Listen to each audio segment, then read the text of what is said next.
Salam! Nataolnareo! Izy no iegno, Za no finoana. zaho no fela, zany lalena. Izy natao hoe Malala sisters! Andreo za zay dia miaraka amin'ny invité spécial anandray dia tsy zany fa ny Mamana!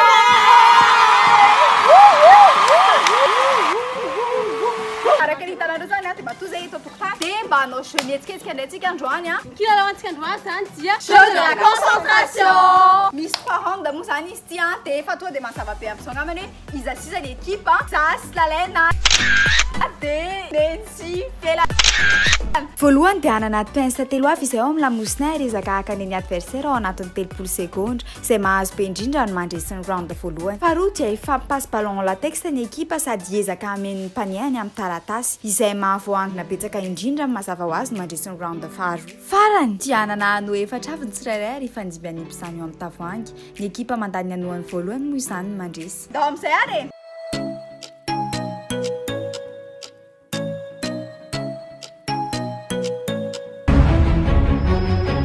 Go! Allez, c'est non!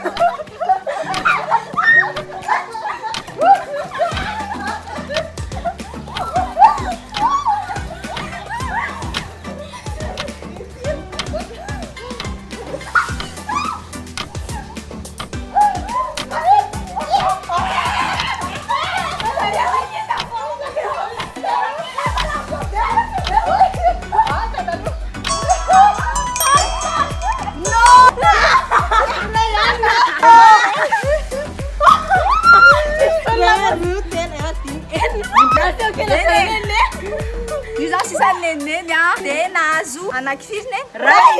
Zako nazy ray Za nahazo telo a. za nahazo 5. Eny e, azon'zareo zany ny round voalohany.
androany dia raha finaritra koa eto mamanay androany dia aza misalasala miréagir amin'ity vidéo ty dia sara zareo amin'ny namanareo azo donc m'identifier fianakavinareo ny mamanareo ny namanareo amin'ny commentaire ao miara milalao an'ity jeudi amin'izao andro ohatrany tady confinement tsy confinement zao amizay mba manisy fampilaretana kely amin'ny fiainana misy ambiance kely miaraka fianakaviana telo Dédicace ho an'ny Bolida Asina. Dédicace ihany koa ho Sendra Nanas. Coucou kely ho an'ny Priska Ursula R Malala. Coucou kely ihany koa an Camille. Bisous be daholo.